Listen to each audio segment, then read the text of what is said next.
CMEC-მა ელექტროენერგიის გამანაწილებელი ქსელის ტექნიკური აუდიტი და საინვესტიციო პროექტების შესრულების ანალიზი დაიწყო. რა ფაქტორებმა განაპირობა ტექნიკური აუდიტის დაწყება, რას მოიცავს სანქციები იმ შემთხვევაში თუ კი დარღვევები გამოვლინდა და რაც ძალიან მნიშვნელოვანია ელექტროენერგეტიკის ქსელში, რა საინვესტიციო პროექტები განხორციელდა თუ საომავლოდ განხორციელდება. სწორედ ამ თემებზე ვისაუბრებ ჩვენ სტუმართან ერთად. დავით ნარმანია CMEC-ის თავმჯდომარე გვერდია ბიზნეს პოსტის სტუდიაში. ბატონ დავით, მოგესალმებით, მადლობა გადაცემაში სტუმრობისთვის. მოგესალმებით, დღემშვიდობისა, მოგესალმები ტელემაყურებლებს. მოგესალმებით ბატონო დავით, ძალიან დიდი მადლობა თქვენი დროისთვის. ბატონო დავით, როგორც გიორგიმ აღნიშნა, CMEC-მა ვიცით რომ დაიწყოთ უკვე ელექტროენერგიის გამანაწილებელი ქსელის ტექნიკური აუდიტი. უფრო კონკრეტულად რომ გითხრათ, რას გულისხმობს და რატომ გახდა საჭირო ტექნიკური აუდიტის დაწყება?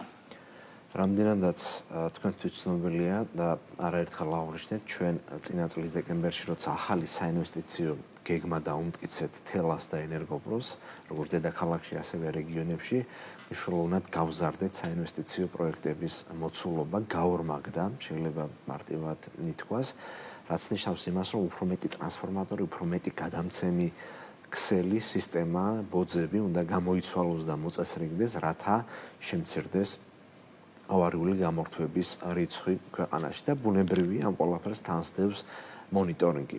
ჩვენ ადრე უფრო ახალ განხორციელებულ პროექტებზე შერჩევით მონიტორინგს ვახორციელებდით, ანუ ვიღებდით ცალკეულ პროექტებს, შემთხვევითი შერჩევის პრინციპით და ვთხოვდით და ვავალებდით კომპანიებს, რომ წარმოედგინათ შესრულებული პროექტების ტექნიკური და ფინანსური დასკვნა.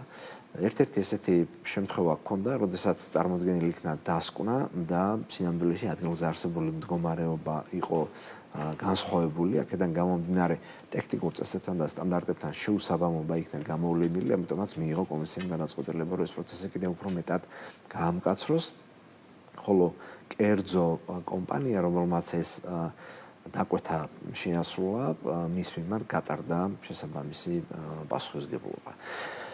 ეს ერთი ნაწილი, ანუ ახალი პროექტები, რომელიც ხორციელდება ჩვენს მიერ დამტკიცებული გეგმის შესაბამისად, უფრო მეტ და მკაცრ მონიტორინგს და ექვემდებარება, რათა ხარისხიანად იქნას შესრულებული სამუშაოები და მეორე მხრივ კვლავაც რჩება პრობლემები, ანუ ძველი ხაზები, სისტემები, ხშირია ძაბვის ვარდნა, აქედან გამომდინარე კომისია სწავლობს უფრო მეტად დეტალურად ძაბვის ვარდნასთან დაკავშირებულ საკითხებს, სხვადასხვა ქვესადგურების შემოწმებებს ვახორციელებთ და ამ ყველაფერს ასე ვთქვათ, საერთო ანალიტიკურ დოკუმენტს მოვამზადებ, რომლის შემდეგაც უკვე გამანაწილებულ კომპანიებს მივცემთ შესაბამის ამოცანებს და დავალებებს, რომ მათ ეს საკითხები მოაწესრიგონ ეტაპობრივად. ერთი ხელისმოსვლით ამის მოგვარება შეუძლებელია, ესეც ყველა მოვიცით, იმიტომ რომ წლების განმავლობაში ძალიან მინიმალური ინვესტიციები იდებოდა ქსელში მის მოწესრიგებაში, ახლა უკვე რადგან მეტი გაუთვალისწინეთ, უფრო მეტი ჩქარი ტემპით გვინდა რომ მოწესრიგდეს ეს არსებული, ესე ვთქვათ, სირთულეები და ამ ყველაფერს კიდევ ერთხელ ხაზს უსვამ იმას, რომ კომისიის მხრიდან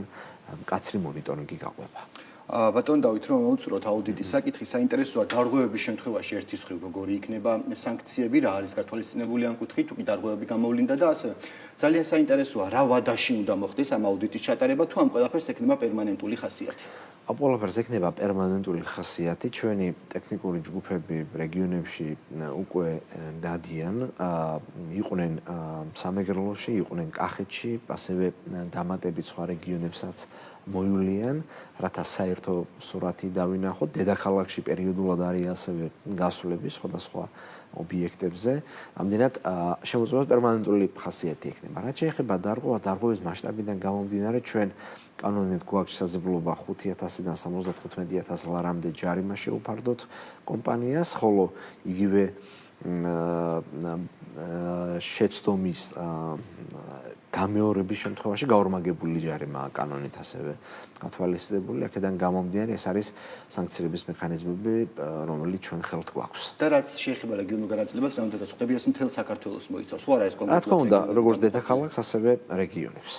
ბატონო დავით, რომ გადავინაცვლოთ საინვესტიციო პროექტებზე და პირველ რიგში მიმოვიხილოთ ის პროექტები, რომლებიც 2021-2023 წლებში განხორციელდა, რა მოცულობის ინვესტიციები ჩაიდო კომპანიების მხრიდან და რომელი პროექტების რეაბილიტაცია განხორციელდა?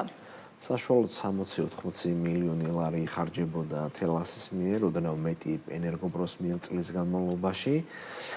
ბოლო წლების საშუალო სტატისტიკა რომ ავიღოთ, 100 მილიონ ლარზე მეტი გაუთვალისწინეთ ყოველწლიურად ჩვენ თელას განსახორციელებელი საინვესტიციო პროექტები, ხოლო 200 მილიონი ლარი დაახლოებით ენერგოპროს განსახორციელებელი პროექტები მომდევნო წლებისთვის 2024 წლიდან დაწყებული. აქედან გამომდინარე, ორჯერ 2.5-ჯერ უფრო მეტი თანხაა მათთვის გათვალისწინებული საინვესტიციო პროექტების განსახორციელებლად. ეს ხმარდება პირველ რიგში სატრანსფორმატორო ქვესადგურების მოწესრიგებას თუ ტრანსფორმატორი გამოსაცვლელი ახალი ტრანსფორმატორების დადგმას, არსებული ტრანსფორმატორების შეკეთებას. ეს ხმარდება ასევე მოძველებული საყდენი ბოძების გამოცვლას, ასევე საკაბელო ინფრასტრუქტურის მოწესრიგებას, გამრიცხველიანებას, აი ესეთი ერთობლივად კომპლექსურად სხვადასხვა ტიპის სამუშაოებს ხმარდება.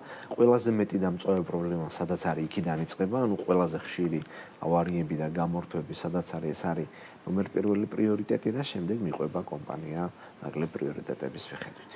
რა თქმა უნდა, როგორც ერთი კომპანიისთვის, ასევე მეორე კომპანიისთვის სენექს დამტკიცებული აქვს გამანაწილებელი ქსელის განვითარების 5-წლიანი გეგმა. ეს 5-წლიანი გეგმა ყოველწლიურად განახლდება და ამ გეგმაში არის დეტალური ჩამონათვალი მიმართულებებისა და იმ პროექტებისა, რომელიც ხორციელდება. და ამავდროულად, როცა კომისია სატარიფო განაცხადს იღებს და ამტკიცებს, მანამდე საინვესტიციო პროექტების დეტალურ ჩამონათვალსაც ამტკიცებს. კი ბატონო, თქვენ გარკვეულწილად შეეხეთ იმ ნაბიჯებსაც, რომელიც დაგეგმილია კომპანიების მხრიდან რომ განხორციელდეს, მაგრამ საინტერესოა 24-25 წლებში მოკლევადიან პერსპექტივაში ერთი მხრივ რა პროექტები განხორციელდება, როგორია მათ საინვესტიციო მოცულობა, ასევე ახსენეთ 5-წლიანი გეგმა. 5-წლიანი გეგმის განხორციელების შემთხვევაში რას მივიღებთ ჩვენ შედეგად და რამდენად გამოსწორდება ქსელში სიტუაცია? არსებობს ესეთი მაჩვენებელი, რომელსაც კომისია ყოველწლიურად აკვირდება და ითვლის, ეს არის საშუალო წლის განმავლობაში ავარიების რაოდენობა, ანუ გამორთვების რაოდენობა და საშუალოდ ერთ ავარიაზე აღდგენების დრო.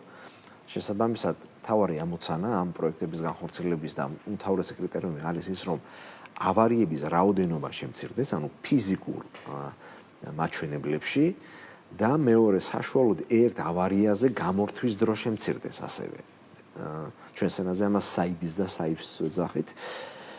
ამიტომაც ყოველი საინვესტიციო პროექტი, რომელსაც კომისია ითანხმებს და ამტკიცებს, შეფასების კრიტერიუმების საფუძველზე ფასდება და ერთ-ერთი მთავარი შეფასება სწორედ არის ის, რომ მოიცვას ამან აბონენტების გარკვეული წრე, შეამციროს ავარიების რაოდენობა და საშუალოდ ერთ გამორთვაზე არსებული დრო ასევე უნდა იქნა შემცირებული. ბატონო დავით, ასევე საინტერესო, რამდენადაც ცნობილია, სემეკი ასევე აწარმოებს მარეგულირებელ აუდიტსაც. საინტერესოა მონიტორინგის ფარგლებში რამდენად გამოვლინდა დარღვევები. მარეგულირებელი აუდიტი უფრო მეტად ეხება ფინანსური მაჩვენებლების შეფასებას.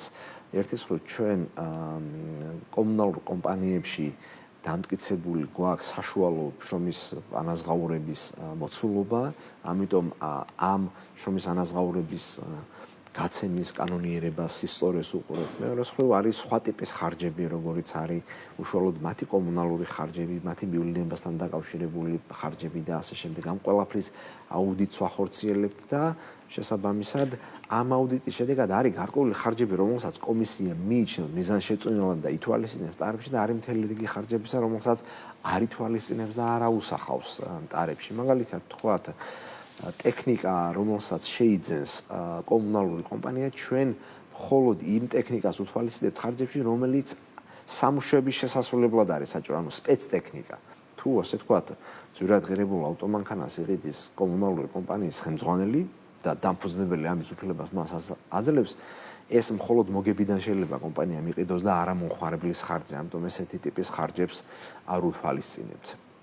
იგივე თქვათ, მივლინება, როცა ხდება საზღვარგარეთ გარკვეულ ღონისძიებაზე ან ასე შემდეგ, ჩვენ უთვალისწინებთ მივლინების დროს ეკონომ კლასის ბილეთის ღირებულებას. თუ ამ ბიზნეს კლასით იმგზავრა, სხვაობას გადაიხდის თითო და არა მომხმარებლის ხარჯი. არის ესეთი ტიპის ყველა ტიპის ხარჯს მარეგულირებელი აუდიტის ფარგლებში დეტალურად ვსწავლობთ და ერთი ძალიან საინტერესო ციფრი შემიძლია მარტივად მოგიტანოთ, როცა 2020 წლის ბოლოს ჩვენ ელექტროენერგიის გრძელვადიანი ტარიფები დავადგინეთ, მაშინ ჯამში ორივე გამანაწილებელ კომპანიას თელას და ენერგოპროს თითქმის 70 მილიონი ლარი არ გაუთვალისწინეთ ხარჯებს. ეს ხო ზუსტად ის ხარჯები, რომელიც კომისიამ არ მიიჩნია მიზანშეწონილად.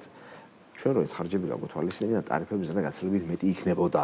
ამიტომაც აქ მთავარი ამოცანა მარეგულირებელი აუდიტის არის ის და ეს აუდიტი ხორციელდება სპეციალური წესის საფუძველზე, ასევე კომისიას დამტკიცებული აქვს მარეგულირებელი აუდიტის წესი. ამ წესის საფუძველზე ხარჯები მიიჩნევა გონივრულ და მიზანშეწონილ ხარჯებად და არამიზანშეწონილ ხარჯებად. ბატონო დავით და საუბრის დასასრულს აუცილებლად უნდა გკითხოთ საერთაშორისო სტანდარტებზე და უსაფრთხოების ნორმებზე, რამდენად დაცულია ეს ყველაფერი იმ პროექტების მიმდინარეობისას და იმ საინვესტიციო პროექტების განხორციელებისას, რომელზეც ჩვენ ვსაუბრობდით.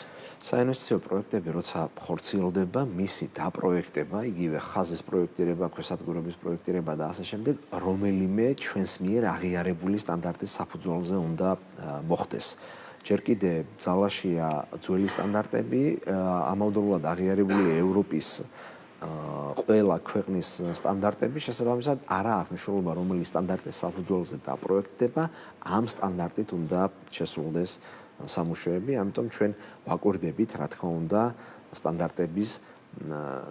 სტანდარტებთან შესრულებული პროექტების ტექნიკურ შესაბამისობასაც. ძალიან დიდი მადლობა გადაცემაში სტუმრობისთვის. მაყურებელს შევახსენებ, დავით ნარმანია, სემეკის თავმჯდომარე იყო ჩვენი სტუმარი და საუბრობდით ტექნიკურ აუდიტზე, რომელიც ენერგეტიკის სექტორში მიმდინარეობს და ამავდროულად საინვესტიციო პროექტებზე.